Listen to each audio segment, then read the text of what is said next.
اعوذ باللہ من الشیطان الرجیم بسم اللہ الرحمن الرحیم۔ انشاءاللہ تعالیٰ العظیم آج ہم سورہ فلق اور سورہ ناس کے ترجمہ اور تفسیر کو پڑھ کر سمجھنے کی کوشش کریں گے۔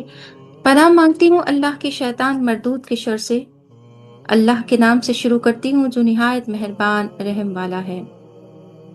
تم فرماؤ میں اس کی پناہ لیتا ہوں جو سب کا پیدا کرنے والا ہے، اس کی سب مخلوق کے شر سے، اور اندھیری ڈالنے والی کے شر سے جب وہ ڈوبے، اور ان عورتوں کے شر سے جو گروہ میں پھونکتی ہیں، اور حسد والے کے شر سے جب وہ مجھ سے جلے۔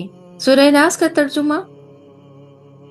پناہ مانگتی ہوں اللہ کے شیطان مردود کے شر سے۔ اللہ کے نام سے شروع کرتی ہوں جو نہایت مہربان رحم والا ہے۔ تم کہو میں اس کی پناہ میں آیا جو سب لوگوں کا رب، سب لوگوں کا بادشاہ، سب لوگوں کا خدا، اس کے شر سے جو دل میں برے خطرے ڈالے اور دبک رہے، وہ جو لوگوں کے دلوں میں وسوسے ڈالتے ہیں، جن اور آدمی۔ صدق اللہ العلی العظیم۔ آئیے اب ہم تفسیر کی طرف بڑھتے ہیں۔ سب سے پہلے سمجھ لیجئے کہ سورہ فلق مدینہ میں ہے اور نازل ہوئی ہے، اور ایک یہ قول ہے کہ مکہ مکرمہ میں بھی کچھ ان کی صورتیں نازل ہوئی ہیں۔ اس میں 1 رکوع 5 آیتیں 23 کلمے ہیں اور 70 حروف ہیں۔ شان نزول کچھ اس صورت کا اس طرح سے ہے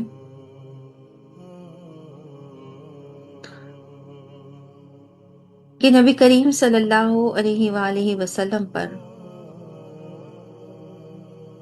لبید بن عاصم جو کہ ایک یہودی تھا، اس کی بیٹیوں نے جادو کر دیا تھا، اور جادو کے آثار حضور صلی اللہ علیہ وآلہ وسلم کے جسم مبارک سے اور اعضاء سے ظاہر آ رہے تھے، اور اس کا اثر ایسا ہو رہا تھا کہ نبی محترم صلی اللہ علیہ وآلہ وسلم کا قلب اور عقل اور اعتقاد پر جو کچھ اثر ہو رہا تھا وہ بڑا ہی عجیب تھا۔ پیغمبر خدا صلی اللہ علیہ وآلہ وسلم حیران و پریشانی میں بس سب کی طرف توجہ سے اپنی نظروں کو جما کر دیکھا کرتے تھے۔ قلب کی حالت یہ تھی کہ دل بے حد زور سے دھڑکتا تھا، اور جب دھڑکتا تھا تو ایسا محسوس ہوتا تھا جیسے سانسیں اکھڑ جائیں گی، اور جسم مبارک پر اور اعضاء پر ایسے ظاہر ہوا تھا کہ جسم کا ایک ایک جوڑ بہت زیادہ درد کر رہا تھا، اور ظاہری طور پر اس طرح سے ظاہر ہوا تھا کہ پیغمبر خدا صلی اللہ علیہ وآلہ وسلم کی صحت کافی کمزور نظر آنے لگی تھی، اور کمزوری اور نکاہت کا عالم یہ تھا کہ جب پیغمبر خدا محمد صلی اللہ علیہ وآلہ وسلم اپنے بستر مبارک سے اٹھ کر بیت الخلا جانے کی جب حاجت میں کھڑے ہوتے تو کوئی نہ کوئی پیغمبر خدا کو سہارا دے کر کھڑا کرتا تھا۔ چند روز ایسے ہی گزر گئے۔ کچھ روز کے بعد جبرائیل امی آئے اور انہوں نے عرض کیا کہ یا رسول صلی اللہ علیہ وآلہ وسلم، ایک یہودی نے آپ پر جادو کیا ہے، اور جادو کا جو کچھ سامان ہے وہ ایک کنویں میں پتھر کے نیچے داب دیا ہے۔ وہ کنواں بہت گہرا ہے لیکن وہاں پانی موجود نہیں ہے، لہذا آپ کے اوپر کیا ہوا جادو کا سامان جب پتھر کے نیچے داب دیا ہے تو دیکھنا اور سننے والے کبھی یقین ہی نہیں کر سکتے کہ ایک سوکھے کنویں کے اندر بھی کچھ موجود ہو سکتا ہے۔